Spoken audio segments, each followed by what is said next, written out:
వృద్ధులకు ఇచ్చేటువంటి పెన్షన్ 4,000 రూపాయలు కావచ్చు. నిన్న ఆటో డ్రైవర్స్ ఎవరైతే ఉన్నారో వాళ్ళకి 15,000 రూపాయలు ఇవ్వటం కావచ్చు.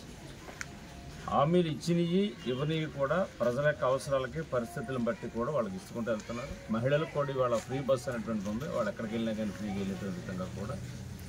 దానితో పాటు ఇవాళ పన్నుల రేట్లు ఎక్కువ ఉన్నాయి, రేట్లు తగ్గించాలని చెప్పని ఆలోచనతో ఎన్డీఏ కూటమి అటు కేంద్ర ప్రభుత్వం ఉన్నటువంటి నరేంద్ర మోడీ గారు, గౌరవ ముఖ్యమంత్రి చంద్రబాబు నాయుడు గారు, పవన్ కళ్యాణ్ గారు, లోకేష్ బాబు గారు వీరు అందరూ కూడా ఒక ఆలోచన చేసి ప్రజల మీద భారం తగ్గించాలని ఆలోచన చేసి ఈ రోజుని జిఎస్టీ ఏదైతే ఉందో అవన్నీ కూడా తగ్గించారు.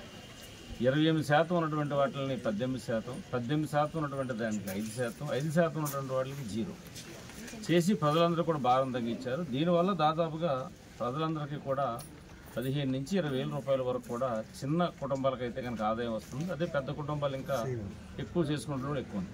ఇవాళ కార్లకు కానీ, మోటార్ సైకిళ్ళకి కానీ, ఏసీలకు కానీ, ట్రాక్టర్లకు కానీ, లేకపోతే ఫ్యాన్లు, తర్వాత మిక్సీలు, టీవీలు ఇట్లా తెలుసుకుని నిత్యావసర వస్తువులు డైలీ మన ఇంట్లో వాడుకునే ఉప్పు, పప్పు, బెల్లం ఏవైతే ఉన్నాయో అన్నింటికి కూడా రేట్లు తగ్గించి ఇవాళ భారం తగ్గించేటట్టుగా మహిళలకి, ఇంట్లో మధ్యతరగతి పేద ప్రజలకు ఎంతో ఉపయోగపడేటువంటిది. దీనివల్ల అన్ని రకాల రేట్లు కూడా తగ్గుతుంది.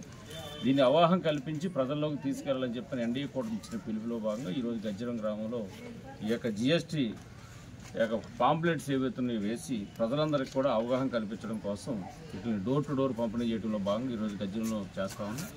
వీటితో పాటు ఎవరైతే అనారోగ్యానికి గురైనటువంటి వాళ్ళు, ఒక పక్కన ఎన్టీఆర్ వైద్య సేవ ఉన్నప్పుడు కూడా హాస్పిటల్కి వెళ్ళి వైద్యం చేయించుకుంటూ, లేదా ప్రైవేట్ హాస్పిటల్కి వెళ్ళి వాళ్ళు సొంత డబ్బులు ఖర్చు పెట్టుకుని పనిచేస్తున్నటువంటి వాళ్ళు ఎవరైతే ఉన్నారో వాళ్ళకి సీఎంఆర్ఎఫ్ గతంలో 14-19లో గౌరవ ముఖ్యమంత్రి చంద్రబాబు నాయుడు ఉండగా ఇచ్చారు. 19-24లో ఏ ఒక్కరికి కూడా ఎవరికి ఇచ్చిన దాఖనాలు కూడా ఎక్కడ కూడా చేయలేదు. కనీసం వైఎస్ఆర్ కార్యకర్తలు కూడా రోడ్ల మీద కూడా ఆందోళన చేసినప్పుడు ఎవరికి కూడా రూపాయి ఇచ్చే పరిస్థితి లేదు. తిరిగి మళ్ళీ ఎన్డీఏ కూటమి వచ్చిన తర్వాత ఈ రోజుని ఈ యొక్క సీఎంఆర్ఎఫ్లు ఎవరైతే పెట్టుకున్నారో వాళ్ళు దాదాపుగా పెట్టుకున్న బిల్లు 40 నుంచి 50% వరకు ఇస్తూ ఉన్నాం. ఇప్పుడే ఇదే గ్రామంలో ఇచ్చాం 38,000 రూపాయలు బిల్లులు ఇచ్చినటువంటి వాళ్ళకి 20,000 రూపాయలు చెక్కుని ఇప్పుడే ఇవ్వడం కూడా జరిగింది. ఈ విధంగా పేద మధ్యతరగతి ప్రజలందరినీ కూడా ఆదుకునేటువంటి విధంగా ఇవాళ ఎన్డీఏ కూటమి ముందుకెళ్తున్న పరిస్థితి ఉంది.